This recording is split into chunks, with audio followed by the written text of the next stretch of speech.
Assalamualaikum warahmatullahi wabarakatuh. Waalaikumsalam warahmatullahi wabarakatuh. Alhamdulillahilladzi arsala rasulahu bil huda wa dinil haqq liyudhhirahu 'ala dini kullih wa kafa billahi shahida. Asyhadu an la ilaha illallah wahdahu la syarika lah wa asyhadu anna Muhammadan abduhu wa rasuluh. Allahumma shalli wa sallim wa barik ala Muhammad wa ala alihi wa ashabihi ajma'in. Wa ba'd. Wa qala Allah ta'ala fi kitabil karim a'udzu billahi minasyaitonir rajim. Qad aflaha man zakkaha wa qad khaba man dassaha. Al-ayat. Alhamdulillah, alhamdulillah, tentu kita dalam setiap keadaan sudah semestinya kita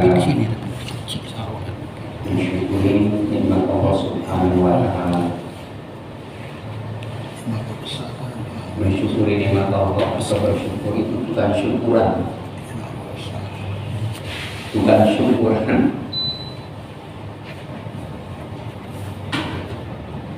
Yang tepat dalam definisi syukur itu di sebuah literatur disebutkan, saya lupa bukunya, isti'malul mawahib wa ni'am bima ujibat lahu. Itu syukur. Isti'malul mawahib itu menggunakan segala macam pemberian Allah Subhanahu wa Ta'ala, al-mawahib bima ujibat lahu, sesuai, selaras, cocok dengan kemauan yang memberi nikmat. Itu syukur. Kalau kita sehat, ya, kita gunakan kesehatan itu umpamanya untuk sholat berjamaah ke masjid, karena bisa jalan ke masjid, untuk tilawah Quran, untuk mengikuti ta'lim, itu namanya salah satu bentuk syukur. Menggunakan nikmat kesehatan selaras, cocok, sesuai dengan kemauan pemberi nikmat, akur. Tapi maaf kalau ada sebagian orang punya nikmat kesehatan digunakan untuk pelancong, jalan-jalan yang tidak jelas manfaatnya, apalagi ada maksiatnya, menambah jauh kepada Allah, mungkin berdasar-dasar berjoget. Nah, itu sesungguhnya tidak sesuai dengan kehendak yang memberi nikmat. Itu sesungguhnya kufur. Nah, seperti itu.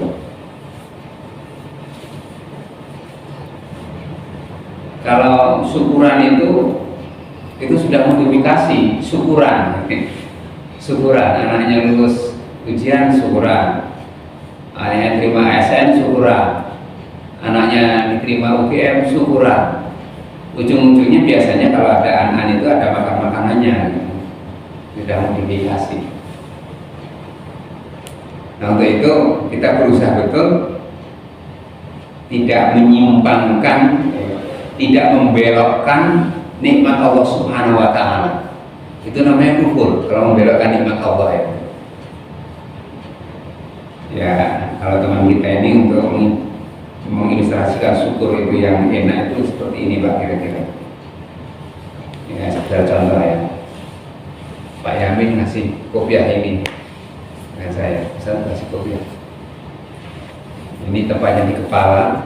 Kalau saya gunakan, saya pakai untuk sholat, itu namanya saya syukur menggunakan kopiah sebagaimana mestinya. Dan insya Allah yang memberi pun Pak Yamin akan senang. Berarti bermanfaatnya akan kasih kopiah ini. Yang kali aku kasih lagi. Seperti itu kan kalau rasa kita ini.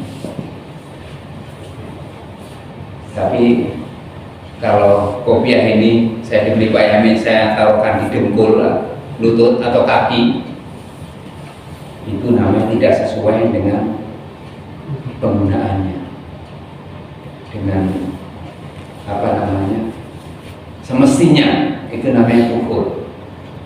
Pasti akan marah yang beli kopiah. Sekali dilihat nasi kopiah dengan Mustafa itu apa? Tahu di kaki.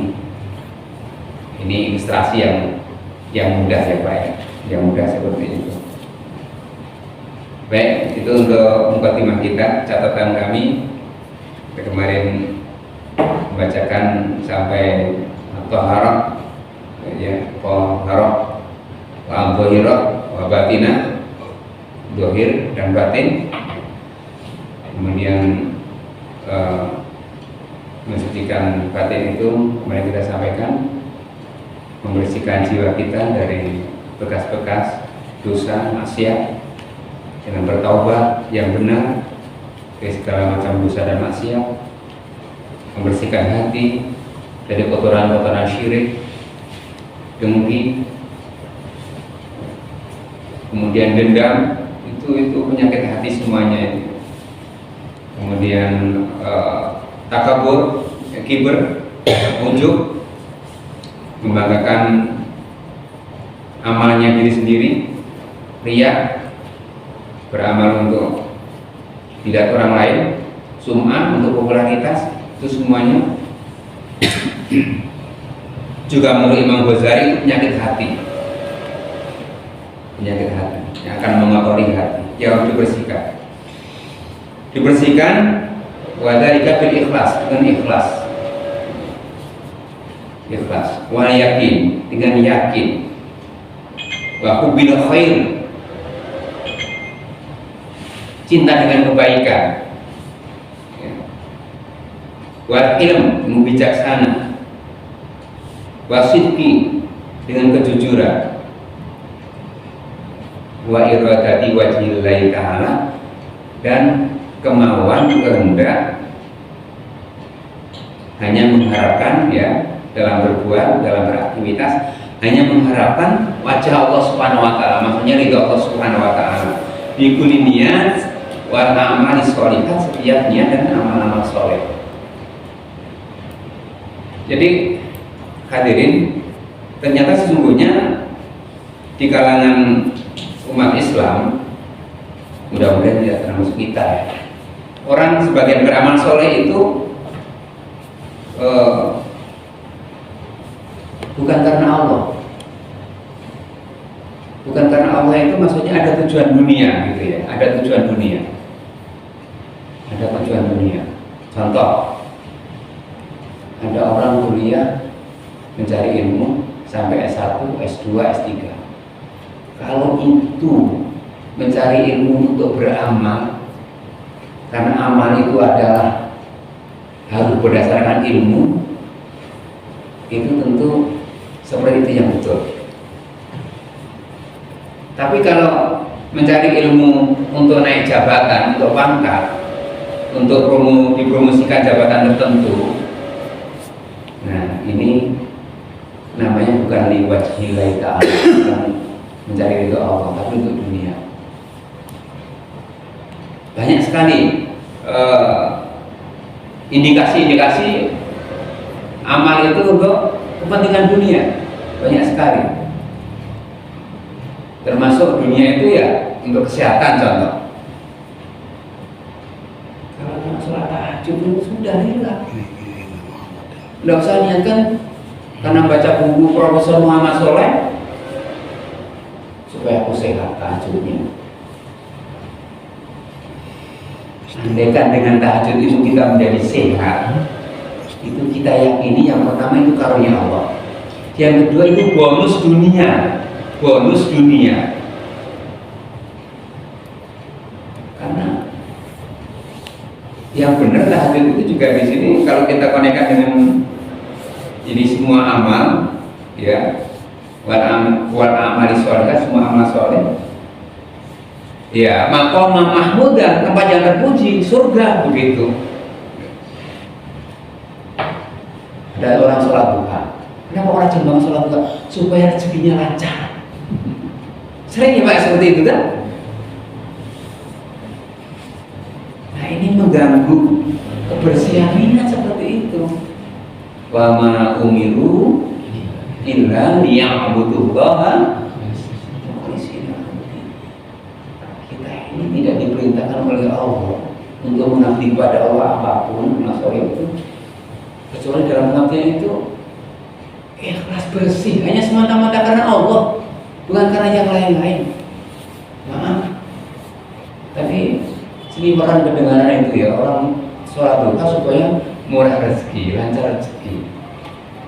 Kalau tujuannya itu cekek sekali gitu ya, dan itu ya kalau dari kisah, kalau sudah memenuhi syarat itu mudah-mudahan sah. Tapi sayang sekali gitu ya, sayang sekali niatnya tidak bersih. Padahal Nabi katakan innamal a'malu binniyat wa innamal likulli imri'in ma nawa. Jadi sesungguhnya andai kan ada orang rajin sholat duha kemudian ya urusan dunia entah pangkat, entah keuntungan ketika berbisnis lancar, itu yang pertama tetap kita harus yakini itu karunia Allah, satu. Yang kedua itu bonus dunia, cuma bonusnya saja dunia. Yang jelasnya akhirat. Masalahnya begini Pak, mohon maaf Pak ya. Kalau ada teman kita yang rajin sholat duha tadi contohnya, tapi gajinya masih seperti itu, keuntungan bisnisnya masih ya segitu-segitu. Kalau dia ASN atau pegawai swasta yang lain, pangkatnya tidak naik-naik, nanti bertuan dia, bertuan. Salah-salah nanti mengkambing hitamkan Allah nanti. Mana Allah ini janji melalui Rasulullah, sholat duha lancar rezeki kok masih maiko terus, kalau bahasa meranjatnya itu masih maiko terus gitu. Nah itu kan awas kita hati-hati ini, hati-hati ya. Mungkin dikatakan orang awam yang ilmunya di bawah standar, nggak pernah mengikuti pengajian ya, mungkin seperti itu ya. Tapi harus diupdate ilmunya, itulah kita makanya perlu banyak mendengar gitu ya, banyak mendengar. Jadi segala macam yang terkait dengan amal sholihah, amal sholih itu niatnya kita fokuskan mencari ridho Allah Subhanahu wa Ta'ala, itu saja. Kalau niatnya untuk mencari dunia, siap-siap kecewa, itu saja. Kita memberi umpamanya ya, memberi pada orang atau mana, maaf, jangan mengharapkan balasan, jangan mengharapkan balasan. Pacaklah Allah gitu ya, ngatur. Jangan hitung-hitungan. Termasuk ini Pak ya, membaca surat apa itu Al-Baqarah 261, berinfak di jalan Allah dilipat gandakan sampai 100 bahkan lebih. Kalau orang itu berinfak supaya dilipat gandakan itu, wah hati-hati itu Pak. Saya infak 100.000 kali 700 berarti nanti kembalinya harus 100.000 kali 700, 70 juta. 70 juta. Ditunggu seminggu, sebulan, 2 bulan kok masih tidak kembali. Itu ujungnya frustasi, ya berhenti infak.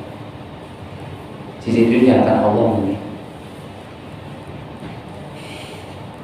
Masalah Allah gantinya seperti apa? Mungkin tidak wujud materi, wujud kesehatan bisa jadi, atau selamat dari mara bahaya, gitu kan? Atau terhindar dari perbuatan dosa besar. Banyak. Yang jelas akhirat, yang jelas. Itu yang benar-benar seperti itu. Nah ini perlu proses, pemahaman yang seperti ini perlu proses gitu ya. Perlu proses, tidak bisa serta-merta seperti itu. Ya kalau kita nolong teman ini, ya bisa Allah. Karena semuanya janji Allah kan juga di mana itu Pak, surat Al-Isra ya. in ahsantum ahsantum li anfusikum wa in asatum falaha. Kalau kita berbuat baik pada siapa saja sesungguhnya, itu perbuatan baik itu nanti sesungguhnya hakikatnya berbuat baik pada diri kita sendiri sesungguhnya. Allah katakan seperti itu. Tapi kalau berbuat jelek, sebenarnya akibatnya juga akan kita sendiri. Itu rumus yang seperti itu. Rumus seperti itu. Ya. Kalau mengharapkan imbalan dari manusia, siap-siap kecewa. Siap-siap kecewa. Itu kita bersihkan semuanya seperti itu. Wa taharatul dhahira, adapun pembersihan yang sifatnya zahir, taharah zahir, dia adalah taharatul kubuti wa taharatul hadath, yaitu membersihkan diri dari najis dan hadath. Wa taharatul kubuti takunu bi izalati najasat. Adapun pembersihan yang kotoran, ya, yang kotor itu dengan menghilangkan najis, bilma'i tahur, dengan air yang suci,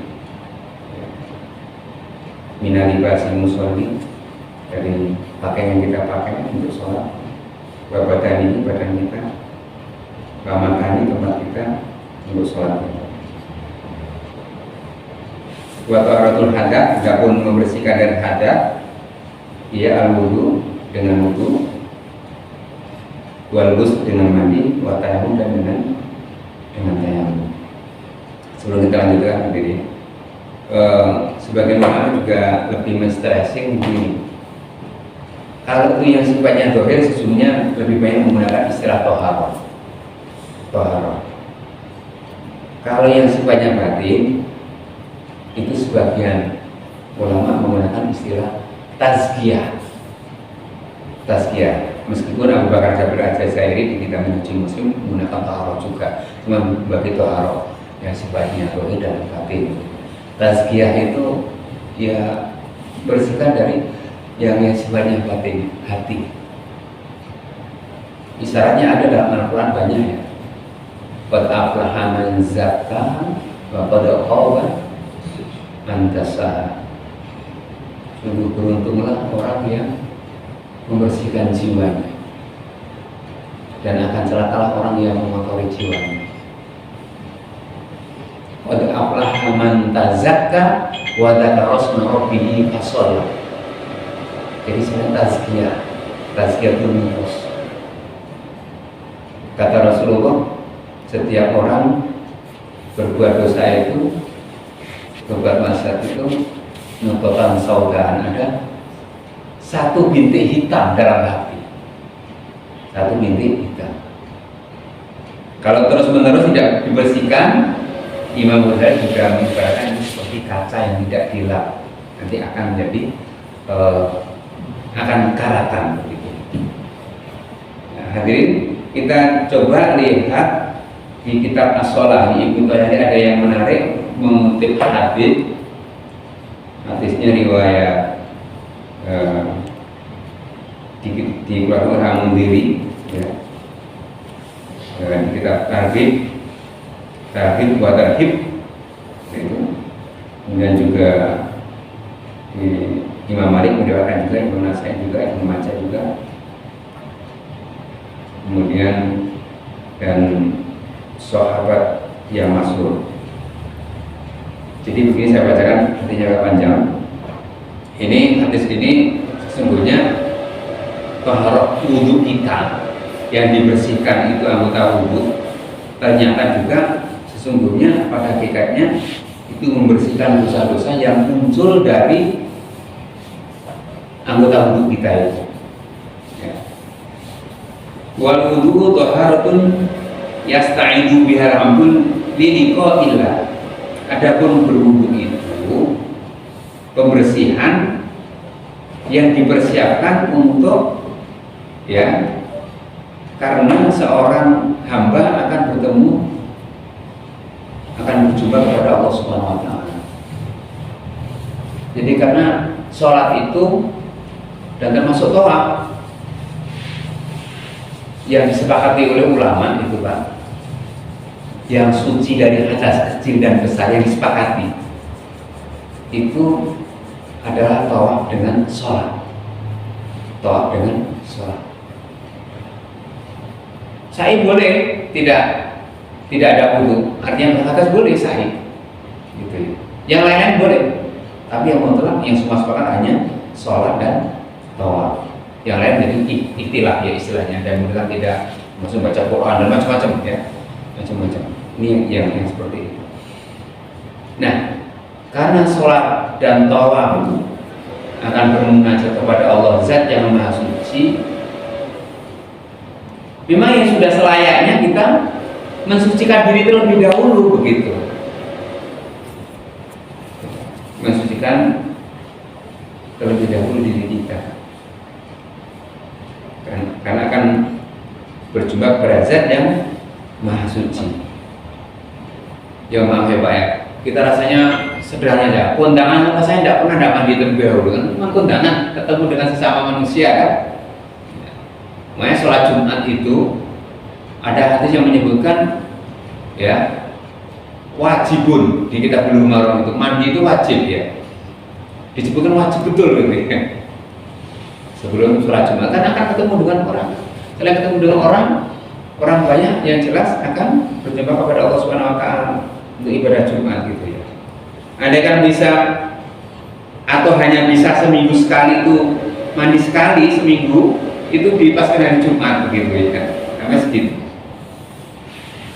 Nah itu masalahnya. Kemudian karena akan berjumpa kepada Zat yang Maha Suci yaitu Allah Subhanahu wa taala, ayat guru biha jawarihi, maka bersuci hendaklah dibersihkan anggota badannya. Ya sudah disepakati itu anggota wudhu ya, seperti itu. Hatta yakifa amama rabbahu naqiyan, sehingga seorang hamba itu berdiri menghadap Allah Subhanahu wa taala sudah dalam keadaan bersih, sudah dalam keadaan suci. Fama a'dhamu liqa Allah bis shalah, tidak ada yang lebih agung, lebih besar, lebih hebat perjumpaan kepada Allah di dalam sholat sesungguhnya. Berjumpa kepada manusia itu tentu jauh derajatnya dibanding perjumpaan kepada Allah Subhanahu wa taala. Ya tapi itu tadi manusia sering keblinger gitu ya, sering keblinger. Masih ada sebagian saudara-saudara kita yang sholat kok ada bajunya kumat, sarungnya mepet sudah bolong-bolong. Ada yang sholat pakai kaos olahraga. Pernah juga saya saksikan sholat pakai kaos singlet. Kita tegur katanya, nah tapi kan pusarnya ketutup. Tapi sah kan cuma jawab seperti itu, kendeng saja begitu. Kita tidak pernah ya Pak ya, orang kondangan pakai kaos singlet. Jangan jadi dikatakan orang sinding nanti, gitu kan? Ini dalam rambutnya acak-acakan, kadang maaf bau pete. Waduh, ini gimana? Bau doren. Apa Pak? Bau doren. Bau durian, jengkol. Masih agak mendingan Pak daripada pete itu bau durian itu. Wangi kan durian itu kan? Wangi durian itu. Pete, jengkol, bekasan, aduh. Nah itu. Ini untuk kita bandingkan ya. Cuman pada Allah itu saya tidak sebanding. Seperti itu. Mau kondangan aja ada yang kawan pakai sepatu nyemirnya sampai kepleset lalat itu. Berarti samping kinclongnya begitu ya. Pakai jas, pakai dasi, minyak wangi, aduh. Super gitu ya kalau mau kondangan ini. Jadi kalau mau super itu sholat Jumat sesungguhnya. Sholat Jumat, Idul Fitri, Idul Adha, ya itu yang super. Kalau di ranking yang kedua ke masjid biasa, gitu. Ke masjid biasa maksudnya selain hari Jumat, saya Idul Fitri, Idul Adha, gitu. Bukan kondangan, mudah-mudahan seperti itu. Kalau perjumpaan kepada Allah Subhanahu Wa Taala adalah perjumpaan yang sangat agung. Wa ajmil, ya, maka hendaklah percantik, perbagusi, ya, dibagusi bina abdi dalam penghambaan kepada Allah Subhanahu Wa Taala. Ya, sebagu wudu'ahu, sempurnakan wudhunya, sempurnakan wudhunya. Ini juga kita lihat di mana-mana, Pak, mohon maaf. Kelihatannya banyak juga orang yang sudah betul wudhunya, walaupun juga tidak sedikit yang masih salah. Tapi yang kalau kita perhatikan rata-rata orang, tidak semuanya, itu banyak sekali orang yang wudhu itu asal basah, gitu. tidak menyempurnakan. Padahal perintah Rasul asbagin wudhu, sempurnakan wudhu, seriuskan wudhu. Kita pernah ya Pak ya menyaksikan orang wudhu umpamanya di Jeddah ya, bukan orang Indonesia, orang itu juga pernah ya, bukan orang Indonesia, orang Timur Tengah atau di Madinah atau di Mekah.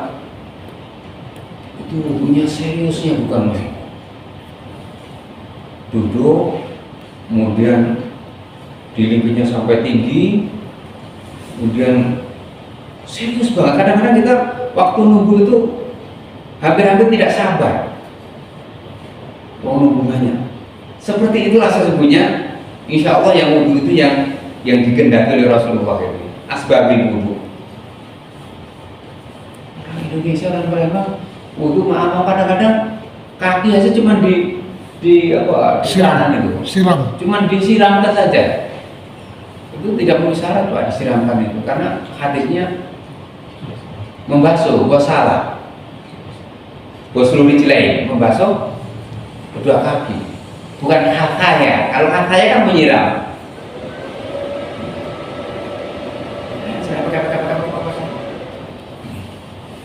Tapi kalau batal terus sampai 4 kali siramkan boleh kan? 4 kali ngambil wudhu. Nah, Rasul berpesan wala tusrifu la israfil ma, jangan berlebih-lebihan menggunakan air. Dan untuk hal wudhu itu ditutup oleh Hasan di kitab pengajaran sholat. Hadisnya banyak, juga di kitab Umar. Ternyata Pak kita ubah-ubah wudhu itu, satu anggota wudhu itu ada hadisnya yang dibasuh sekali-sekali, hadisnya seperti itu. Ada yang 2 kali, ada yang 3 kali. Tetapi memang kita sampai saat ini belum menemukan dibasuh 4 kali. Di hadis Umron itu 3 kali. Untuk apa? Untuk kehati-hatian kalau ada yang belum rata. Nah, insya Allah kalau 3 kali, mudah-mudahan sudah rata gitu Pak ya, 3 kali.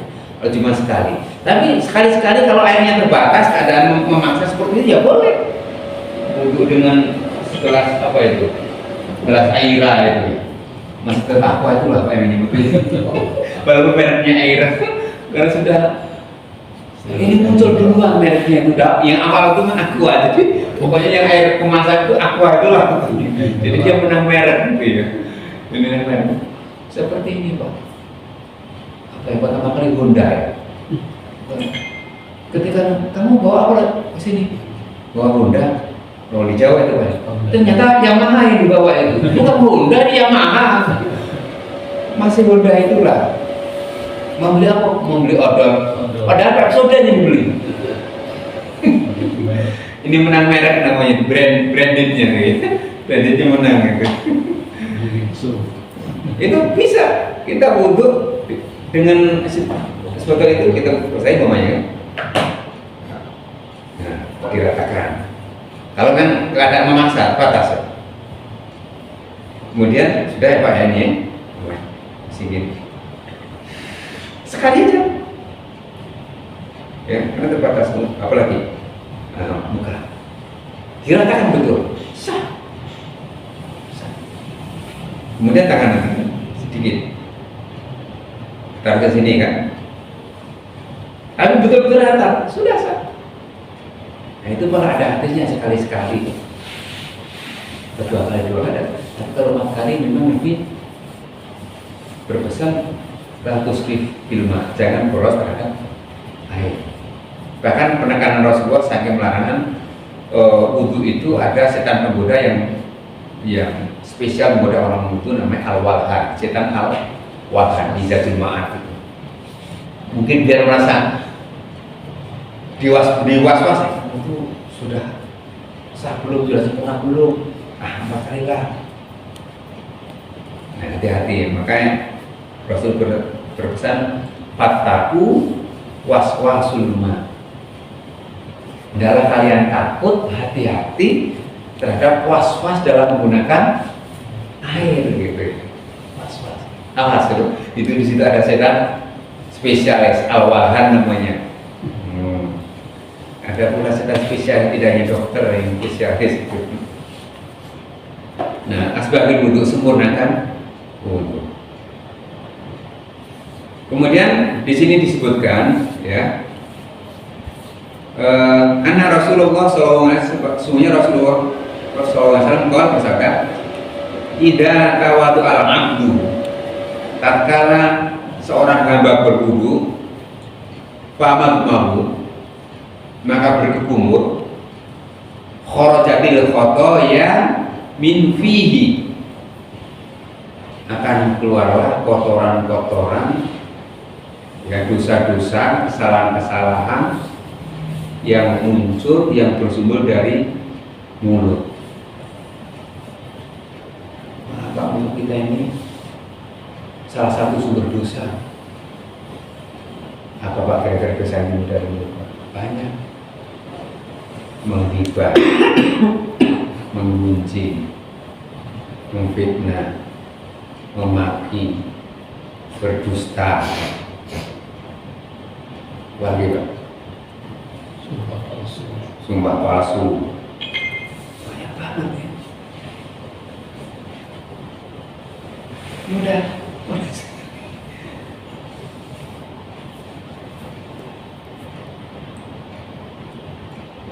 Mas, hati-hati kita diberi mulia oleh Allah Subhanahu Wa Taala, ya, memunculkan dosa. Nah, akan gugurlah dosa-dosa yang ditimbulkan dari mulut. Wa idza stanthara kharajatil khotoya min anfihi. Ketika dia beristingkar, mengisap air, istingsyak dan menyemburkan istingkar dari hidung, akan keluarlah dosa-dosa dari hidung. Apa kira-kira dosa dari hidung? Susah ya mencari ya. Ya yang jelas hadisnya ada seperti ini. Allah lebih suami. Apa kita membau yang tidak sedap atau apa ya, Allah lebih suami. Oh yang tidak sedap. Asap. Isep rokok berarti ya. Asap itu ya. Berdosa ya. Nah ingat, itu mohon maaf Pak, itu kan selain maaf ya, mendoliman di sini juga orang lain gitu ya. Saya ada slogan itu, asapmu bukan untukku gitu. Asapmu bukan untukku ya. Jadi seperti itu ya. Kalau mengkritik orang lain Pak, apa banyak dosanya ya. Kalau apa nggak berarti? Kalau alisap itu nggak ada yang rokok. Sekarang. Merokok itu merusak mata ya Pak, mata pencaharian. Walidha ghusla wajhahu, ketika membasuh mukanya, kharajatil khotoya min wajhihi. Kharajatil khotoya min wajhihi min tahti asfari ainaihi.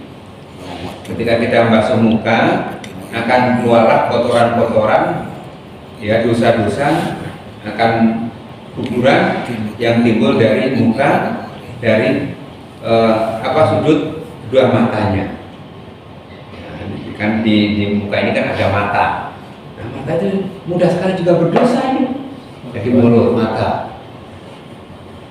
Apalagi sekarang mohon maaf ya, pandangan ini aku bilang karena baru keluar masjid sudah berdosa.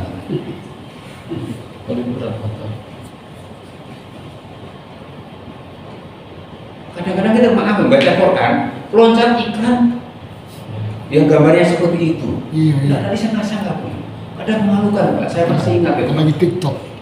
Sengaja. Nah untuk ya, waktu mengikuti ceramah Ustaz Rizal itu di seberang itu, Pak Rahman waktu meninggal, Pak Rahman dulu sekretaris meninggal. Ustaz Rizal ceramah. Kita Ustaz Rizal ceramah menyebutkan surah Ali Imran atau berapa ya, salah satu mulai buka. Kita buka kan, loncat iklan kan sebelah ini kan aduh, mana ini nggak seperti ini. Ya itulah untuk sekarang gitu ya. Kadang-kadang dosa itu bisa masuk ke kamar ya. Naudzubillah. Nah, jadi ketika kita masuk muka akan keluar dosa-dosa yang timbul dari muka itu, yaitu matanya.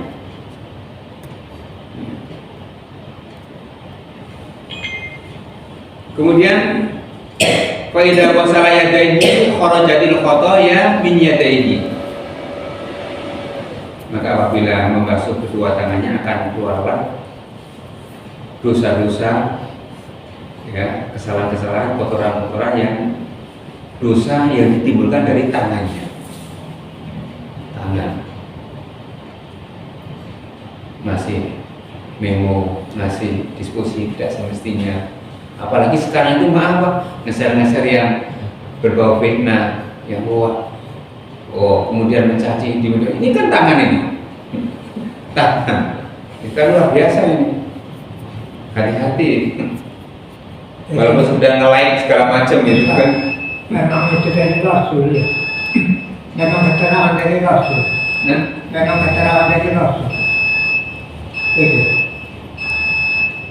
Ini keluar kotoran dari tangan, dari muka. hadis dari Nabi. Hadis. Oh, iya. Iya, hadis. Baca hadis saya. Iya, baca hadis. Yang tadi saya bacakan Pak, diriwayatkan ini kan oleh Imam Malik, Nasai, Ibnu Majah, Hakim, ya. Dan memenuhi syarat kesahihan hadis dan oleh para jumhur, para sahabat. Kalau orang dulu ngapa wudhu itu dibasuh ini itu sering kita dapat jawab. Nah kalau orang sakit perut yang sulit apanya? Pantatnya, sakit gigi pantatnya. Kita baru ketemu hadis ini dulu kita belum mengkaji. Ya, saya juga baca setelah beli kitab ini, saya dulu belum terbaca hadis ini. Seperti itu Pak. Nah kita sudah masuk Isya, insya Allah kita lanjutkan pertemuan yang akan datang. Kita aja subhanallahi wa bihamdihi asyhadu an la ilaha illa anta astaghfiruka wa atubu ilaik. Assalamualaikum warahmatullahi wabarakatuh. Waalaikumsalam. Ada lagi pertanyaan Ustaz? Iya silakan. Boleh? Iya. Itu